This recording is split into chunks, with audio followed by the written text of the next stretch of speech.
खरं म्हणजे ज्या पद्धतीने महापौर आणि कालचं भाषण, प्रत्येक एखादं भाषण झाल्यानंतर किंवा संबोधित केल्यानंतर तुम्हाला सगळ्याला परत सारवासारव का करावी लागते? दरवेळेचं म्हणजे काय फक्त आता मीडिया आणि तुम्ही असंच राहणार आहात का? कामं वगैरे काय होणार आहेत की? मी ऐकलं आहे ते भाषण आणि संजय राऊत काय म्हणाले तेही मी ऐकलं.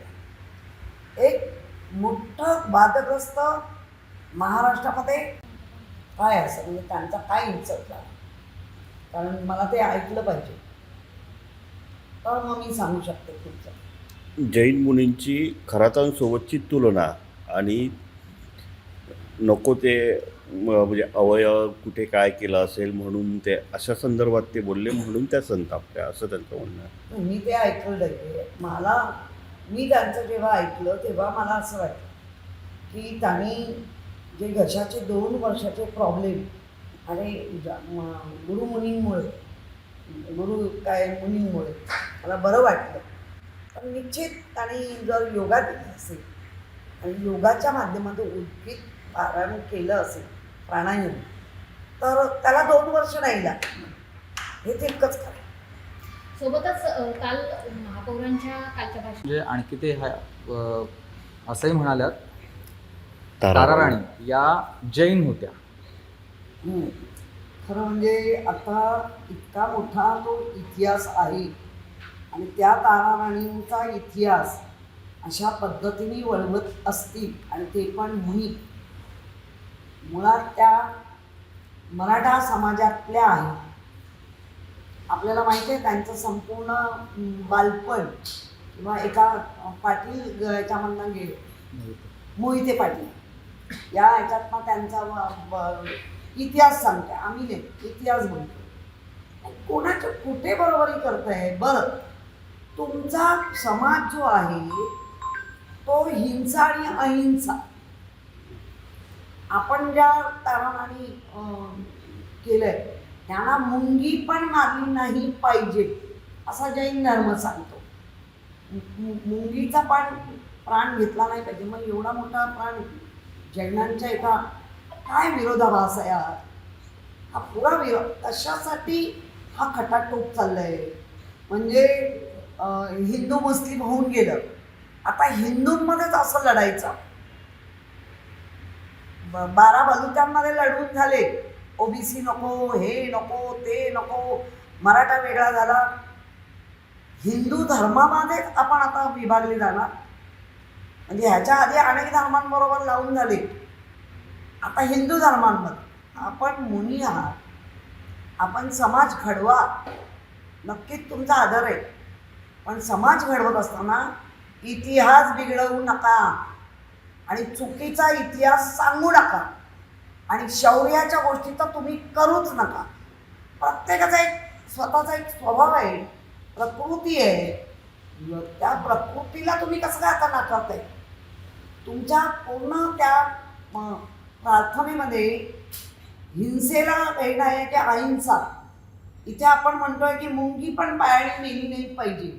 तुम्ही कंदमुळं पण खात नाही का, तर त्याच्यातल्या काही जीव जंतूंना त्रास. मग कसा विरोधाभास करताय आणि कशासाठी चाललंय? कुठे घेऊन चाललात आमचा भारत देश? कुठे आमची घेऊन चाललात संस्कृती? कुठे आमची आर्य संस्कृती? कुठे आमची सिंध? काय म्हणजे काय त्या बोलण्याला ताळमेळच नाही. आणि कोणासाठी करताय हा दबाव? कोणावर आणताय? हिंदू म्हणून तुम्ही आम्ही, तुम्ही हिंदू, तुमचं वेगळं चालीरीती, प्रार्थना, देवत वेगळे, पण हिंदू आहोत ना, आणि हिंदूंमध्येच अशी फूट पडणार. त्यामुळे या गोष्टीचा खूप तीव्र पडसाद उमटत आहेत. आणि ऋषी मुनींनी राजकारण नाही केलं, ऋषी मुनींनी समाजाला प्रबोधन केलं, पण ते चुकीचं नाही केलं. हे चुकीचं प्रबोधन होत आहे आणि इतिहास बदलण्याचं काम करतात. गरम वातावरण असताना कार्यक्रमाला महापौर मॅडम गेलेले असताना जैन साधू मुनींच्या समोर की तुमच्यामुळे माझा घसा बरा झाला असं भाषण दिलं. आता सारवासारवमध्ये त्या सांगतायत की मला मेडिटेशन सांगितलं वगैरे. खरं म्हणजे याच्यामध्ये योग आहे आणि योगामध्ये जे प्राणायाम असतं आणि जो ओंकारचा जो उच्चार आहे किंवा ते घर्षण आहे त्याला उद्गीत प्राणायाम म्हणतात. आणि त्या उद्गीत प्राणायाम तर मला तुम्हाला पण म्हणायचं की त्यावेळेलाच का नाही तो ओंकाराचा घर्षण त्यांच्याकडनं ऐकून घेतला. आणि एकदा जर आपण ते करायला लागलो तर त्याला 2 वर्ष नाही लागत, कारण ते आपल्या श्वासागणित तो घर्षण असतं आणि आपली जी स्वर